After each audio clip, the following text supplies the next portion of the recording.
I look at the hunger. I look into their eyes to see how much does he really want to become a professional footballer at the top level.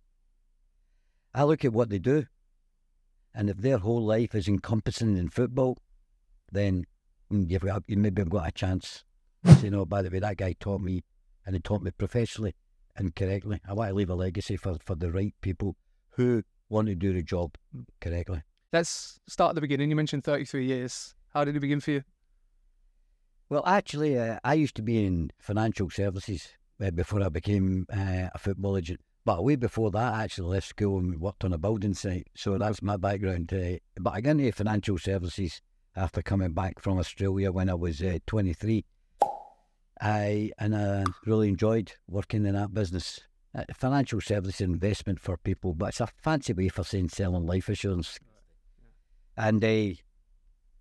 And whilst doing that, I was dealing with quite a lot of high-profile footballers. And then one or two of them said to me, "Look, could you help me do a deal?" And I went, "Well, let's have a wee shot at it," and helped them. And that's how this all started. So were you kind of learning on the job at an early stage, or was there qualifications that you did, or how did that process work? Absolutely no qualifications whatsoever. Thrown in at the deep end. Go and take that player who's. And now way back, one of them was a player called Anton Rogan, who you won't remember, but went from Celtic to Sunderland. Yeah.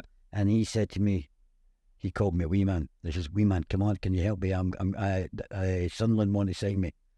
Let's go down." And that's where the ball started rolling. Yeah. And how did it come about in terms of licensing? Was it regulated as much as it is today? Obviously, when you first started, then it was even more regulated then. Yeah. When I actually got my teeth right into it, I was one of the first people to get a FIFA license, where I had to give FIFA £100,000 bond. Yeah.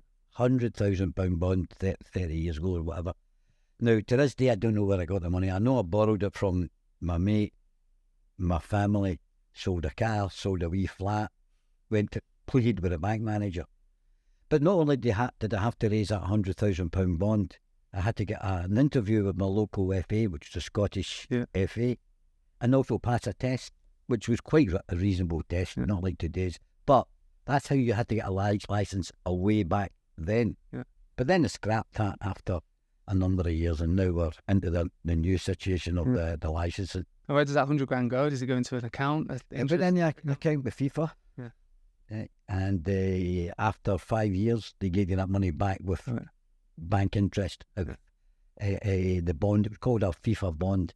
And as long as you've done everything correct and nobody complained against you, or then you got your money. Is that the kind of the incentive then within that process to make sure that you are, staying loyal to customers or to players, so you're not tripping people up or you're not doing things that you shouldn't be from an ethical point of view and a moral point of view? Is that kind of the incentive of that? It's a great incentive that you don't want to lose £100,000 by doing the job ethically and correctly, Christy. So for me, it was a great thing to have at that time, even though it was very, very difficult to raise. Yeah. As you can imagine, 30 years ago, £100,000, So talk to me the process then, in terms of you put the £100,000 down, you're in a position now where you can start becoming an agent representing people. Can you remember your first deal? I remember it well. It was actually with quite a well-known guy called Brian Clough. I didn't actually meet him. I was taking a young lad from Dundee United called Ray McKinnon down to Nottingham Forest, and I was speaking to his assistant Taylor, Peter Taylor. Sure, it was Peter Taylor. Better check that. And we were doing the deal, and he said, "But before we get any further, Mr. Clough's actually in Mallorca, and he wants to speak to you." Right, okay. And he came on the phone, and that was a baptism of fire, to say the least. You can I don't know if you know much about Brian Clough, but obviously history tells you about, he was quite forward, and along the lines of, why does this boy need an agent? Who are you? What are you doing there? Get the hell out, along those lines. But that was one of my very first deals. How'd you cope with that in terms of the perception of agents then? You mentioned Brian Clough, but I can imagine there's been many managers and other members involved within football that kind of challenge agents and kind of see them as people trying to make money. How do you deal with that in terms of you within your profession? Well, it's part of the job. I mean, it's not nice when people are saying, what people say about agents. Yeah. I mean, listen, no matter what you say, let's be honest, but, we get a lot of stick. Yeah. A lot of people want us out the game. But I know how many really good agents are out there, and good, honest people that are doing a fantastic job for the clubs. So the players and the clubs, remember. Yeah. Right? So I don't have any problem that I'm doing a job right for my clients. And no matter what anybody says, as long as you're comfortable within yourself, you're doing a good, honest, ethical job. And as I say, for your clients, which can be clubs as well, then that's fine. I'm happy. I don't care what anyone says. You said then people want agents out of the game. Why do you think that is? Why do you think that perception's apparent? Well, I'm a supporter myself. I go and watch football myself as a supporter, right? And anybody that was taking money from my club, would be saying, wow, and that's the way that people maybe look at it. The agents are maybe taking money away from their club. Yeah. But the way I look at it is, I'm bringing in clubs, I'm bringing in good players to clubs. I'm doing a service that we get paid for. So I understand why people from the outside are looking, saying, agents, they're just taking money away from me. Yeah, I understand that, but it's not all like that. So you mentioned you being a supporter. How do you kind of bring a business mindset to your profession then? So there might be, obviously football's emotional, and you might be involved in businesses where it's your football club that you support or people that you know, but obviously you need to make sure that you get the right deal or for you, but as well as the player. How do you kind of bring that balance to your negotiation and ensure that things are done properly and efficiently? That's a good question, especially if you're going to deal with a club you support. For me, I have to take myself out the room as being a supporter and be a professional and do the job correctly. Forget that I look after that particular player at that club. For me, you have to be professional and businesslike. It's about like you interviewing maybe your favourite player, and you have to be professional and businesslike. It's just the way it is. Yeah. And is that something that you've learned over time? Is it something that you've stuck to in terms of non-negotiables early, or have you developed that skill over time? Well, when I was in the financial services business, I had the skill of dealing with people, dealing with high-profile business people, doing contracts. So I developed that. I'd already learned that before I came into the business. That's why some of these players said, "Look, will you go and negotiate my deal because you're already a businessman?" Yeah. So in terms of that process, was there anyone that you kind of learned from? And we mentioned earlier learning on the job, that kind of word, but was there any mentors or anyone that you learn those skills through, and obviously those transferable skills in terms of working in business? Is there anyone that stands out in terms of that journey for you? Even up to the present day, you mentioned 33 years. Yeah. I had a friend of mine who now sadly passed away, who had his own business. His name was Ian Matheson. And I used to go when it was something that came up that I thought, well, how do I deal with this? I used to pick up the phone to him. He had his own business in Bristol. In the football business, there was a big name in Scotland called David Murray, who used to own Glasgow Rangers. And when I'd done lots of deals with him, he had a lot to say and help. And there's been lots of people that I've went to, but they're a couple of spring in mind. In terms of obviously Scotland, is it like the incentive to get players to England, and has that changed over time? Just obviously in terms of the financial landscape of the Premier League, and obviously you being within Scotland and based in Scotland, what's the incentive in terms of getting players better contracts and better deals? Well, a lot of people use Scotland as a stepping stone to go to the Premier League. If you talk to a player abroad, then you'll find that a lot of them will say, right, okay, maybe I can't get directly into the Premier League, but we'll start off in Scotland. A bit like, great example is Van Dijk. Yeah. Celtic, and then goes down south. So, and there's been many of them from Scotland that have went down and they've been extremely successful. But even though I'm based in Scotland, I've done business in about 25 countries. Yeah. And it's not really where you're based. It's about, this is a worldwide business. The internet has opened up the whole world. You can speak to somebody in Zimbabwe in 1 minute, and then half an hour later speak to somebody in Venezuela, and half an hour later somebody in Germany. So the advent of Zoom has been amazing, because before COVID, people didn't really make as many calls as they do now, and Zoom, and it's acceptable. So I hate to say it, but COVID brought up a positive thing, and for people, the way that people communicate, especially in the football business. So what are you looking for then within a player or an opportunity to represent someone? Is there anything that you're looking for in terms of quality, but also people skills or kind of management skills? Is there anything that stands out in terms of you representing them that is applicable to you to proceed? Of course, you're right. The very first thing is they have to have quality. They need to be a good player. Yeah. But because you're a good player doesn't necessarily mean that you're going to be successful. I've seen some of us going to represent a player and saying, I'd love to represent you, watch you on the pitch. And then at age 19 or 20, they fall off a cliff and it doesn't work for them because they don't have the right attitude. They're not very exactly sensible. And these guys you can lose. I've other people who are steady eddies who go through their whole careers and they've been fantastic for both themselves and their agency. So it's not necessarily always about that fantastic player you see, But for me, I look at the hunger. I look into their eyes to see how much does he really want to become a professional footballer at the top level. I look at what they do. And if their whole life is encompassing in football, then you maybe have got a chance. When I go and meet somebody, like a young guy or a young kid at 17 or 18 or 16, whatever it is, I sit down and do an intensive chat with them to see, like, who are you? What's your ambitions? Where do you want to go? Why do you want to go there? It's like a fact find of him personally. And you normally can gauge when you come out of the room, wow, he's something I want to work with.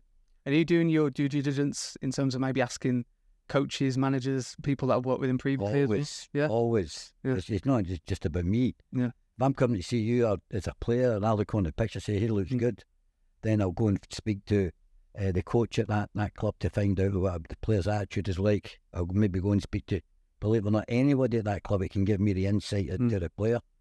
And believe it or not, it might surprise you who those people are. It's not always just the coach or the manager. He might be somebody that club might be the club doctor who's got a good relationship. He'll be able to tell you about him. Maybe the physiotherapist, maybe the cleaner. But seriously, I do all my research before we sign a player. And in terms of that, how do you develop those networks then? So obviously there's so many facets in terms of that individual that you said, physios, doctors, kit men or kit women. Is there anything that you do in terms of networking to ensure that you can do that process effectively? I'm a serial networker. You have to be a serial networker to be in this business. Every day you should be spending time speaking to a new manager, a new club, a new player, a new country. In the last week, I've been in 8 cities in 6 countries in the last 9 days. We'll count, this is another one, right? And a lot of that was going and speaking about research at different clubs, meeting people at different clubs. Didn't sign any players up, but spent 9 days going to these different places, speaking to different people, open new avenues. You have to be a serial networker. So in terms of the process of transfers, is it you informing the player or does the player come to you? I'm intrigued on that process because obviously it's glamorised, isn't it? You see transfer deadline day, the yellow ties and everything that's associated with big moves, and fans love that. How does that work in terms of negotiating a transfer? Are you looking for the best deal for the player or does the player come to you to find a new deal? How does that work? I think it's a bit of both. A player might be sitting in somewhere and somebody picks up the phone and says, look, I've heard that so-and-so's interested in you, then you might try and start that process, assuming it's within the period that you can transfer and assuming it's within the FIFA rules, because we don't do anything unless it's 100% right. Then that may be one route, but it may be, right, you're out of contract, I need to then go and use my connections to go and try and get you a move if the club doesn't want to re-sign you. Does that make sense? Yeah, definitely. And in terms of those contracts, small print is probably key within that in terms of the different bonuses, different clauses within that. Are you studying that, or did you kind of work with someone along those lines to ensure that there is clarity on what's involved? You have to be careful what you're putting in any contract, as you know, and there is small print, especially if you're doing it abroad and it's somewhere you've never worked before. You have to be very, very careful. And in those circumstances, I would say bring in a local guy or a local lawyer to assist you.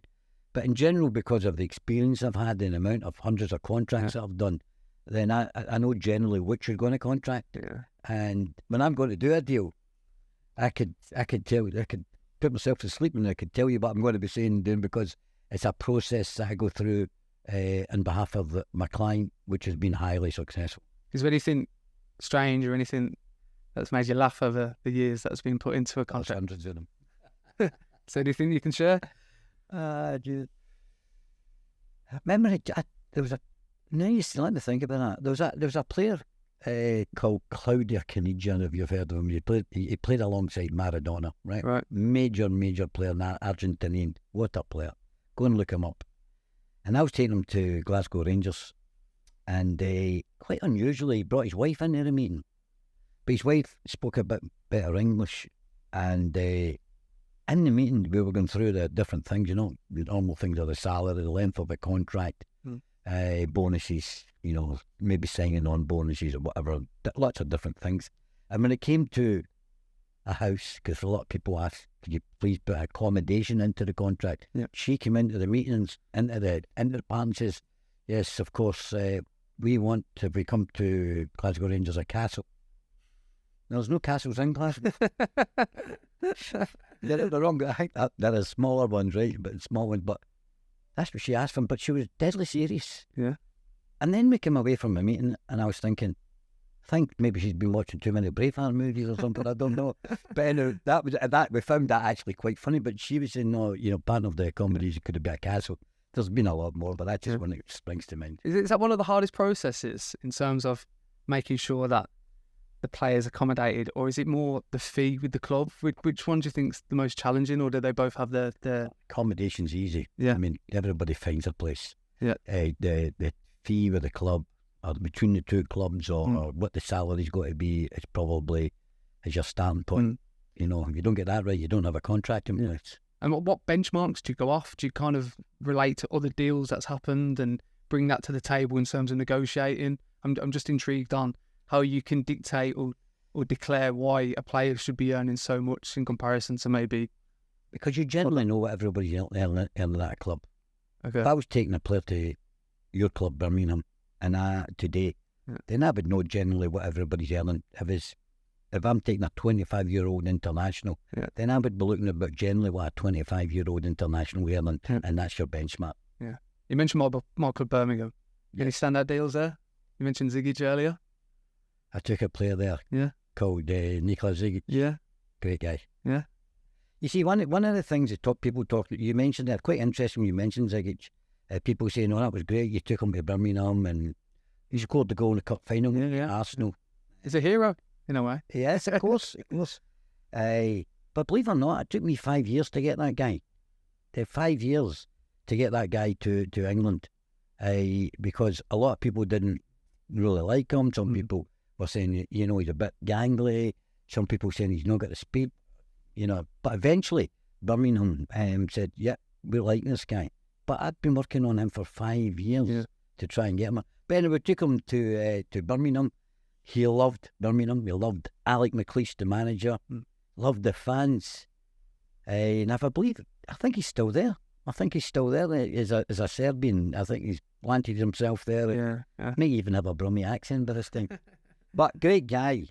But one of the funniest stories is that the salary he got over a period of 4 or 5 years, and I think it might still be a record salary now.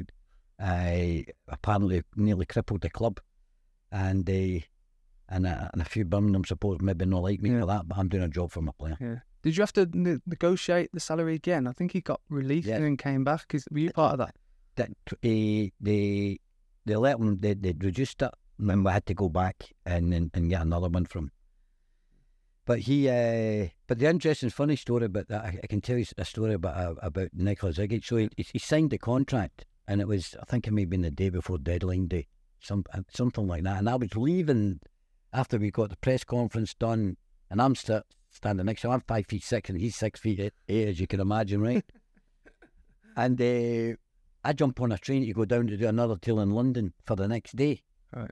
So the night before that, I've got off of London, changed. I went to meet my mate because I was at another deal to do the next morning. We were in a pub, and there it was, all about Zigic.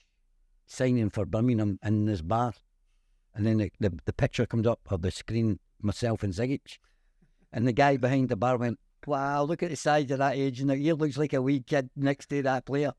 And then I looked up and he went, "Fuck, that's you!" And we had a good laugh about, "Wow, that's you up there."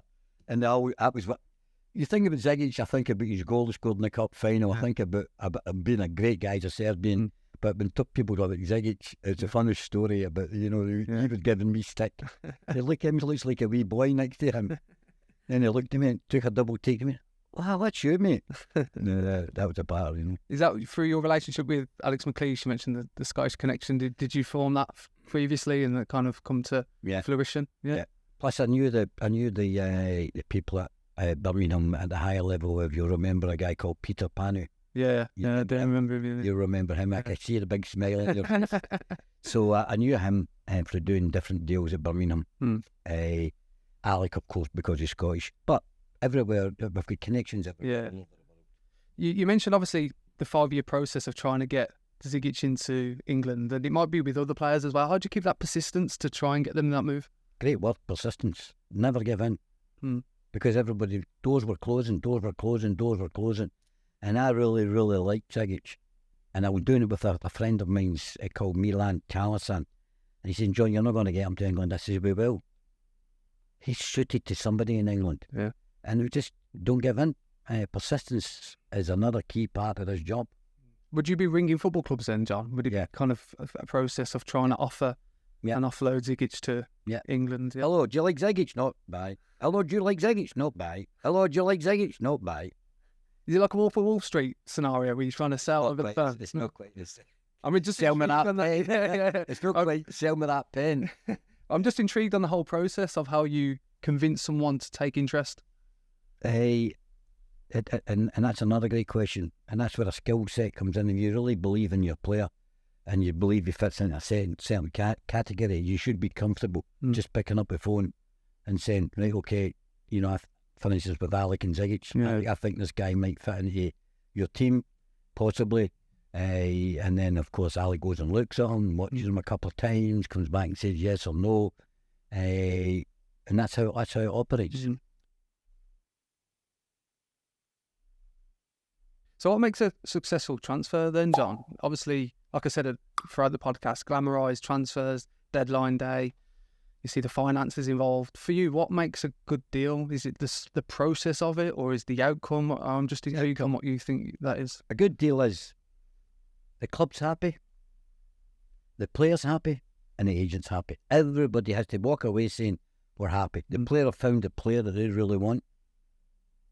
The player's sitting in a situation of he's happy where the club is going, the style of play, the financial rewards, and then, of course, the agent getting paid for it is part of it as well. And I may add, our company, and then we teach everybody, because we also teach agents as well. The way that we teach everybody, and everybody's in our office, is our commission comes last. We talk about that last. It's all about, do you want to go to this club? Does it suit your style of play? Well, do you think you'll be happy there? That's what's paramount. Then we come last after that. I suppose it's got a player-centred approach that challenges that, like we said earlier, those perceptions of agents, focusing on the player rather than everything else that's kind of associated with that. The perception of agents, coming back to that. Sometimes I get a wee bit pissed off about, how people see us, but I've seen hundreds and hundreds of fantastic guys that are doing a great job. And of course, like any business, there's bad podcasters. There's good podcasters. Yeah. There's bad cameramen and there's good cameramen. So in this business, just to be, because it's glamorised, because it's people's heartstrings with their clubs. If something doesn't go right, they want to jump on maybe us. So I understand it, but there's a lot of great guys out there. On that then, so what do you think the hardest process is? For example, the media get involved. There's a transfer deal's gone for a long period of time. It's coming towards that deadline day. Does that become challenging in its way? I can imagine your phone's going mad on the last day on deadline day. It is, and you can always get to so many different places. But luckily, we've got a team. Yeah. And for me, the hardest thing when you're going through that process near the end is the unknown. There's fear of the unknown. If you've been sitting desperate to go to Birmingham because that's your club, and you're sitting waiting down at the building, waiting to, in a hotel like this, and nothing's happening, and the deal's not getting through. Yeah. And that actually happened with Ziyech for me. The deal fell through in the last minute. I had a taxi home, and then they changed their mind. We had to come a taxi but to the airport, and they changed their mind. We had to come back. But the point I'm making is that the unknown about where you're going is for not just for us as an agent, for the player. Yeah. Because he's desperate to go to that club, and then it's not happening. That fear that's not happening, and that worry is really, really difficult to manage during the period, especially if it even doesn't happen. Yeah. There's that famous, is it Peter Odemwingie? The famous one there. That's kind of epitomises your point. How do you, what do you do to calm the player down? Do you have coaches or kind of mental coaches around you to kind of help with that anxiety and pressure there? That's a very good question, because new agents will find that when they've got a player who's maybe going to a club and then it's not happening and it might take longer than normal, you've got to manage that. Yeah. And new agents will find that very difficult because the players will be on saying, what's happened? How's the deal not done? Are you doing your job correctly? And you have to, it's just learn, you have to learn how to manage that. Yeah. It's not easy. But that's part of the process of learning how to become an agent. Just on what you said in terms of doing your due diligence on players and negotiations, you mentioned internationally. How do you cope with that? Is obviously the language barrier becomes a challenge, and culturally there's differences. Is there anything that you... No language barrier. No? 95% of the people that you speak to in football clubs can speak English. Really? Now, they might not get a Scottish accent now and again. Right. That's for sure. But have you picked up the phone to most clubs in the world, the people at the top end that you're doing the deals with can speak English? Now, there's some players, obviously, don't have the same command of the English language. Yeah. But they've normally got somebody next to them. Or, at worst, you hire an interpreter from here. Yeah.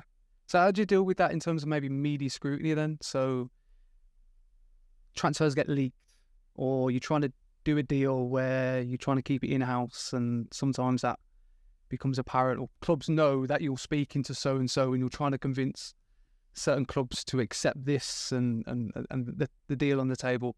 How does that work for you? How do you deal with that? You've got to try and keep it as tight as possible, but that's very difficult. Because could you imagine, and I keep coming back to you're a footballer, you're excited because you're going to Manchester United. Yeah. You're super excited. You want to tell your mate. Yeah. You say to him, please don't tell anybody, but I've been approached by Man United. Please don't tell him. Yeah. First thing he wants to do is tell his mate, right? And that's normal. It's the way we're built. So keeping a secret or keeping it tight is really paramount during the period of doing the deals, because clubs don't want it out there, and then you might get the blame as an agent. So we try to tell every single player when we're doing a deal, please keep your powder dry as much as you can. Keep it within maybe your wife or family, because although people say they don't tell, they love to tell their friends, especially this. So obviously on that, so sometimes you get players that train on their own because of that, because they want out. I think there's, you mentioned my team Birmingham. It's a classic example many years back. Robbie Savage trying to get out as in any way possible. When he spoke about this on BT, but how do you deal with that as an agent in terms of, okay, this player needs a transfer, the club don't want him, but you're trying to move the player on to ensure that he's taken away from the bad situation, but also he's getting a good deal. How does that work? The job, does that make sense? And it makes sense. The question makes sense, total sense. You have to be aware that, it's your job as an agent to be able to move that player. There's somebody out there for that club. It might not be the club he wants to go to, right? But it's your job to speak to as many clubs as possible to take him out of that situation. And a good agent who's been a serial networker should have these connections to be able to move the player. Does that make sense? Yeah, definitely. So for those that might be listening or watching this podcast, they might be intrigued by obviously you, John, and your agency and your educational program, and they might be inspired to become an agent potentially. What skills do you think are relevant to become successful in the industry? We mentioned networking. Yeah. But is there any additional things that you think are important there to stand out? The same as somebody wants to become a footballer. if they want to become an agent, when I speak to them like I'm talking to you, I get the feeling within minutes. No, I need a minute. I go, wow, I think he's going to make it. Mm. It's about the desire, because this isn't an easy job. Yeah. I know people watch this will say, oh, here we go, blatant agent, you know. But as I said, I've been in, that's me being in 8 cities in 6 countries or 5 countries in the last 9 days on networking. And that's ongoing. Mm. You have to be at it 24/7. It ain't a 9 to 5 job. Yeah. If you think, whoa, I'll become an agent, turn up with a nice shirt and tie on transfer deadline day, make 200 grand, you're in the wrong business. There's agents out there that are only earning £20,000 and they're working their butt off to try and get to these levels. Yeah. And I know because I've taught a lot of them. Yeah. So for me, what I'm looking for, when somebody comes to me, I'm looking for somebody that you can see the fire in their belly. Mm. They really mean it. They don't just say, I get a license, I'll tell my mates in the pub I'm an agent. They're the ones that say, you know what, I'm prepared to drive 200 miles in freezing rain to go and watch a game in Stockport. I'll take the train down to London when I get a lead about a young player. I'll fly to a country I've never been to before to try and see if I can get that club to work with me. And these things are all the things that you have to do to become successful in this business. And it's mainly about 2 things I look at. I think he can work hard and she got a desire. So sacrifice. And so you mentioned that 9 to 5 routine is kind of abandoned within the process of agency. Yeah, my phone's gone at 11:30 at night. My wife's saying, please switch that phone off, you know. And that's just the way it is. Does that impact home life at all? It does. Of course it does. Yeah. But that's the negative side. You've got the positive sides where the really positive sides where, you know, if you do get to a certain level, you can say, well, you know what, transfer deadline's finished on my way to a nice place for a few weeks, or, you know, you get to a level where you can pick and choose when you want to work. Yeah. So in terms of, obviously, you mentioned 8 countries in 9 days. Am I right in saying that 8 countries? Yeah.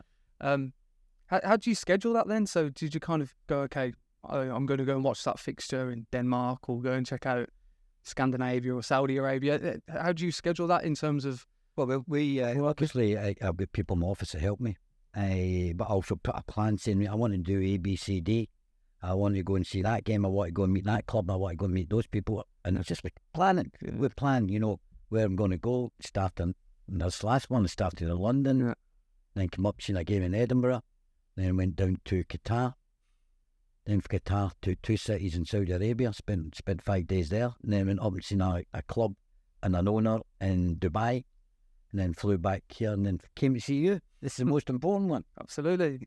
And in terms of, obviously, the Middle East, where do you think that's going to go in terms of, we talked off air about Saudi Arabia and the influence there. You mentioned Qatar and the World Cup, Vision 2030 with Saudi, the money that's being exposed there, a sense of fear from maybe some of the European clubs as well. What's your opinion on that? Well, fortunately, I know a little bit about that region because I lived in Dubai for 6 years. So I know, and I was doing deals in Saudi 10 years ago. And just a couple of years ago, I was approached by a club saying this is where we're going and what we're doing. And it was when the penny dropped for me, saying Saudi Arabia is going to spend a lot of money in football before the bubble burst. And in my opinion, being down there, I'd say top European leagues, just watch what's going to happen. In what sense? I think that these Saudi leagues, the Saudi main league will come up to, I might not say get the dizzy heights of the Premier League, but I'll put my neck in the line and say that they're going to be a top league.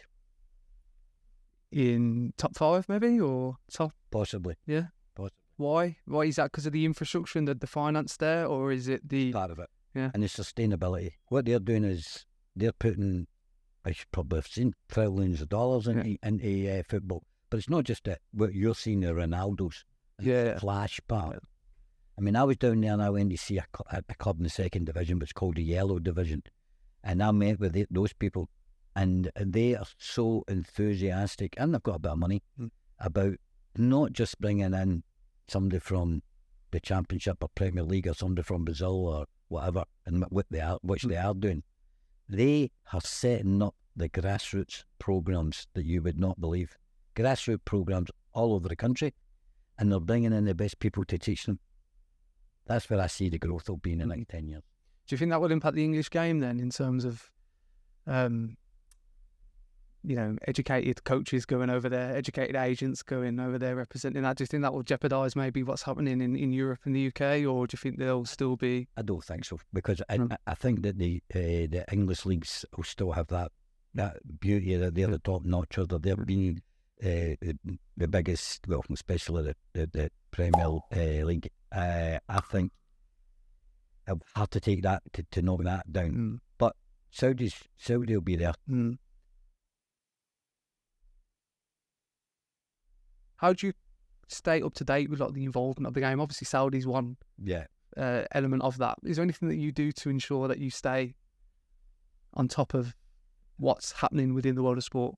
I've got a researcher in my office that looks at emerging markets, that looks at things that are different in football, who would be giving us advice, and maybe we should be looking in that area as well. So, as I said, Scotland and Saudi Arabia are only two places. That's an example I've given you, but in my lifetime, I've been to 84 countries in football, and I'm privileged to have been able to travel to these places, and I feel humbled every time I go to a new place and meet new people to think, wow, here I am again in a new place. So it's not all about Scotland or the crazy money in Saudi Arabia or even in England. Just recently, we took a coach, the very first time, a Scottish coach called Steve Keane, who used to be the manager of Blackburn. Yeah, I remember. And we took him to Georgia. No, not Georgia in America. Georgia near Russia. And that was like off the wall. And it was a new emerging marketplace for me to have a look at. And I have to say, it's been fantastic. He took that club from, I think it was 9th place. I called Torpedo Kitaja as we speak just now. They won the last game this week. I think they'll be in it. No, they will be in Europe next year. And the football there was so surprising. The people, the enthusiasm for the game there, which I didn't know about. So it's not all about what we see. We're in this sort of a small bubble of Scotland and England. There's worlds out there of football. 200 countries that just go crazy for football. Go out and look at it. Yeah. How do you convince people to do that then? So obviously I think it's changed more recently, but if you look at maybe the history of English players going to Spain, or obviously it's changed with Kane, etc. at the moment, but how do you convince a player to move to another country, to kind of look at a different market and see it as an opportunity? You mentioned your example with Steve Keane, but is there anything that you do to ensure that very good question is an opportunity? I flew out and watched the football. Because I was given the recommendation from a guy who started in my business as an agent who was from Georgia. I'll tell you about that in a minute. And he says, well, you need to look at Georgian football. And I said, right, okay. And you might know the boy who's playing for Napoli. Don't know how to pronounce his name right. You know who I'm talking about? No. There's a player, you know who I'm talking about. Do you know how to pronounce his name? Criven Scalia, well done. So Criven Scalia, right? was in Georgian, right? And I went to meet him and his agent, and he went to Russia. I tried to bring him to the Premier League, and a lot of the clubs said, most of the clubs said no. This is how I got the Georgian connection. And subsequently goes to Napoli, wins the league with Napoli, and he's like unbelievable player. He's like one of the top young players in the world, and currently valued at like 80 or 100 million. And now if you go and look at the press, whether it's true or not, the likes of Newcastle, Liverpool, Manchester United, they're all looking to sign this player. That got me interested in that country through the guy that works for me. So I said, I'll come back to him because that's even more interested. And I seen the football and I thought, wow, I quite like this. I like the way this set up. Bit backward, people, not backward then back and beyond, not backward, back and beyond. You wouldn't exactly say, well, go to Tbilisi to watch a game, would you? And I seen it was emerging. Went and had a looked at a couple of games through this connection, and then I started with Steve, taking them there, and I took 6 players there this season. 6 players a player from Afghanistan. Well, think about this: a guy from Scotland taking a guy from Afghanistan to Georgia. Took a boy from Australia. I took 2 Serbians there, and this is how we've got to think about out the box. It's a worldwide business. I'm in Scotland, and I've took 2 Serbians to Georgia. Right, that's how it works. Steve Keane is the manager, assistant manager from a Portuguese Canadian who I took there. So it's a worldly business. So you've got to think out the box if you want to be a successful agent, in my opinion. Yeah. How long does that process take in terms of negotiating a transfer or a move? Does it happen instantly in terms of a few days, or does it take months, years? I'm intrigued on that. Sometimes if a club's interested in a player, it could take 2 hours. Sometimes it could take weeks, months. Well, why would that take longer? Just because of the demand and what's involved? Not so much the demand. It could be changing circumstances. It could be the club maybe are saying, right, okay, the club want to sign you, and they're saying, right, okay, but another club want to sign, or maybe 2 or 3 clubs interested at one time. There's lots of reasons, but the main reason is maybe the doubt with the club might or you can't get the contract right initially. So that might be the reason. You said earlier that the word persistence is kind of the key catalyst in terms of what you said. How do you stay motivated? So there might be times where clubs are saying no. You mentioned the Zigic as an example. You're ringing clubs round and they're saying no, not today, John. Not interested. How do you keep motivated and persistent to try and develop a deal? Is there anything that you do? Listen, I've been in a situation where I've been lowered on a snake's belly and you've got to get up and get on with it. But you've got a deal ready to be done and it falls through. You lose the player because of that or whatever it may be. There are so many negative situations. I travelled all the way to China to do a deal. Spent 5 days away from my family. Came back, nothing. Spent about £5,000 to get there. I could go on and on, all the hard luck stories. Yeah. But you've just got to brush yourself down and say, look, there's more out there, let's move on. Yeah. How you do it, that's how you become successful in any business. Don't give up. If you want to be the best podcaster in the world, you don't stop one day just because you're a shite podcast, do you? No. No, and I'm sure you've had a couple. Not today though, John. You mentioned China. Is that still an emerging market? China's what I've been down there quite interestingly when it was booming, because everybody was coming down to see what was happening. But that's went backwards, back the way in terms of, not backwards, and the football is not as exciting, the names are not going down there, the money's not there. Yeah. China was putting a lot of money into football and then they sort of step back. This is where I think will be the differentiation with Saudi. I don't think Saudi are going to step back. Okay, I get you. So last stage of the interview, John, I always ask my guests if they were to go back and look back at their 33 years and you were to take one moment that you would relive, is there anything that stands out in that period? Got hundreds of them, man. Is there one that stands out? Wow, that's a good question, by the way. I'd need to think about that. Have a couple, but this is one that wouldn't probably excite the people on the podcast. But for me, it stood out. I had a player. Just thinking about it now, right? Yeah. So I've got to just relive it. Yeah. I had a player who was at Cardiff Football Club. No, we're not talking major glamour here, right? Can they be named? No, of course I can. His name's Kevin McNaughton. And Cardiff were going through a real hard time. And it looked like that Cardiff were maybe getting into liquidation. They were talking about no money and it was really... And I was going in to renegotiate, possibly renegotiate his contract to stay. And he's like, John, I don't know what I got. You might give me less money than what I'm earning. What year is this, by the way, John? This paper, 2010 or something, something about 11. I don't know. You need to your research somewhere about then. And I always remember we went to the stadium and he says he was nervous, like might not have a job or less money or whatever, right? Because we didn't have another club for him at that stage. But he's a good player, played right back and he played for a couple of games for Scotland. Yeah. He made a stalwart for Cardiff, right? An icon, actually. Yeah, a real... If you speak to any Cardiff fan and say Kevin McNaughton, they'll go, oh, wow, right, he's that type of image. But anyhow, I'd been working with him since a kid, and I felt really obligated. I'm thinking, wow, I'm going to do this deal. And what's going to happen? Is he going to even get a deal? Is he going to be less than what he's already on? Now, I remember, right, if I try and get the figures right, it was approximately, at that stage, he was on about £3,000 a week, which is still good money, right, then. But I said to him, so what would you be happy? He says, John, see if I can get 2 years contract and the same money. We've swam the channel. We've done well.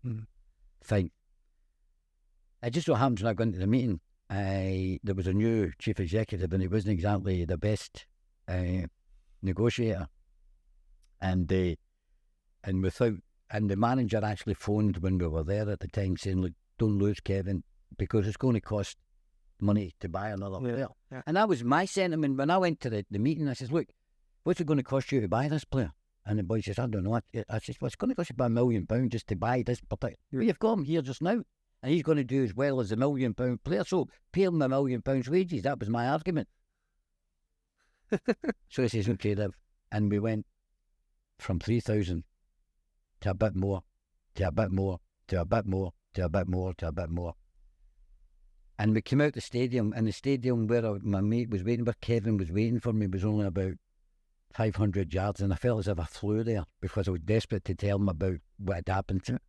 And he's sitting at the bar. I always remember, the only person in this bar, and they see me, "Johnny, what happened? Johnny, if I got a job, much would get his panicking. He's got a wife and 2 kids.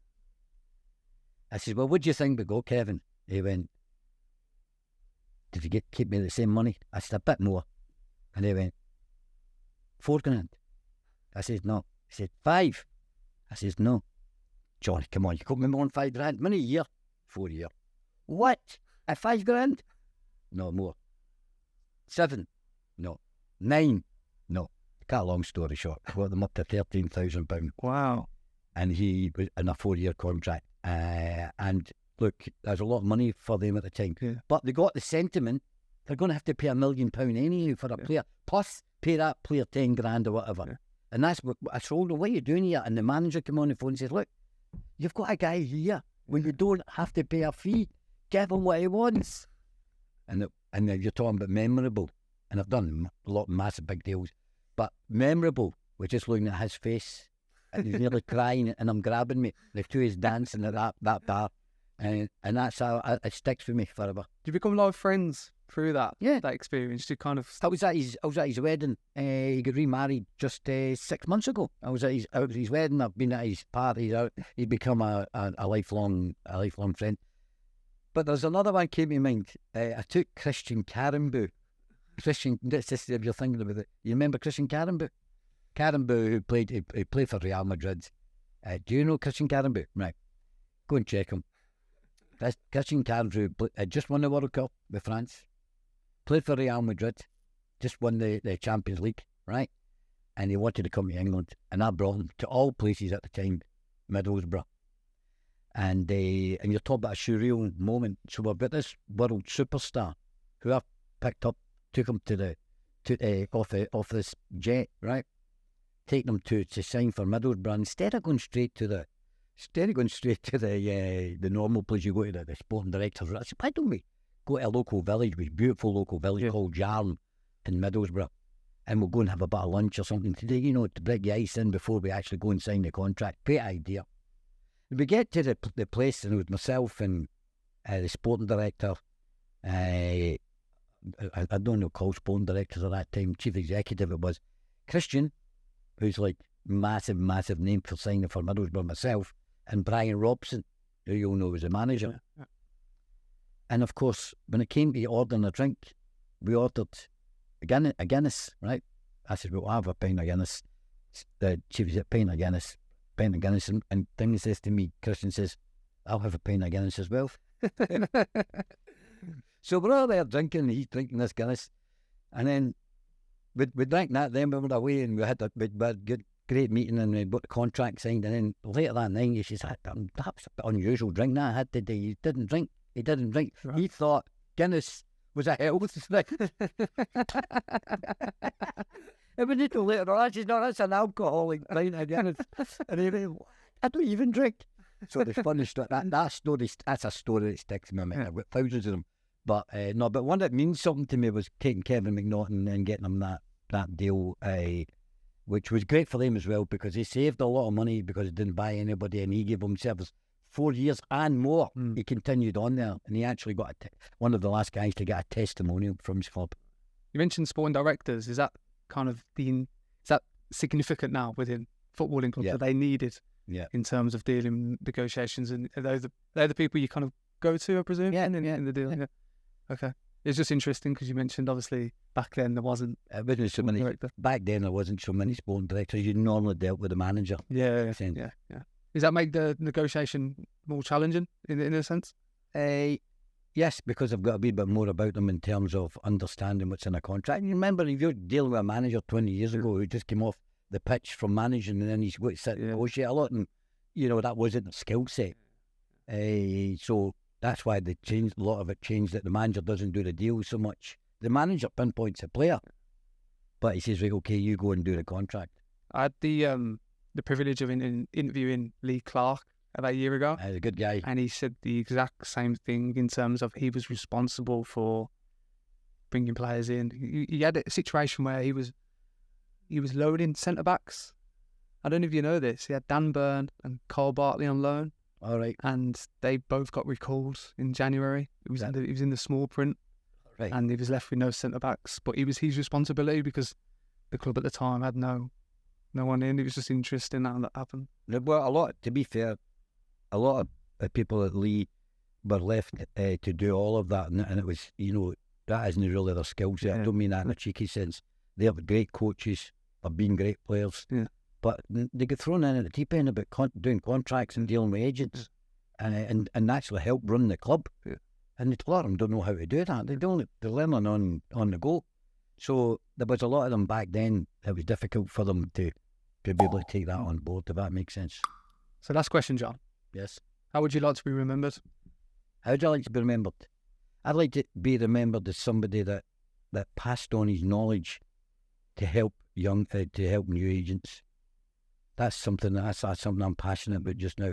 It's bringing the right people into the business for the right reasons, and people sitting saying, by the way, when I'm up in the sky or wherever we are, saying, oh, by the way, that guy taught me, and he taught me professionally and correctly. I want to leave a legacy for the right people who want to do the job correctly.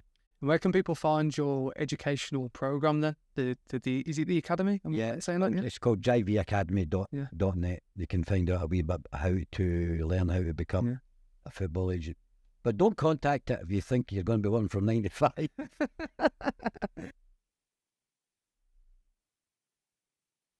So you mentioned the guy from Georgia. Do you want to maybe expand on that? That's a great story. So about 3.5 years ago, my door goes for waiting a delivery, and I open the door, and the guy says, delivery for Mr. Viola. Yeah, right, okay. And he says, excuse me, mate. And the delivery driver, McDonald's or a Indian restaurant or something, he says, you're a football agent, aren't you? I said, yeah. And I said, oh, I know you're a famous football agent. I'll add that in. Top agent. And I just laughed. And he says, but I see that you teach people. Could you teach me?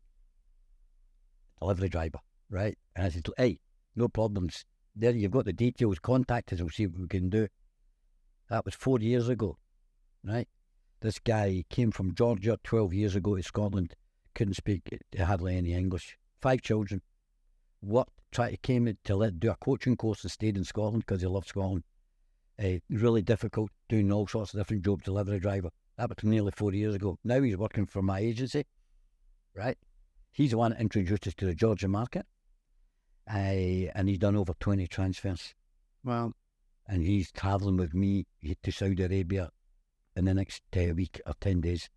And there's an example of how the guy took the opportunity to say, I'd like to chat to you. And I loved it. And I loved his hunger, his enthusiasm. He knew a bit about football because he'd done a wee bit of coaching in Georgia.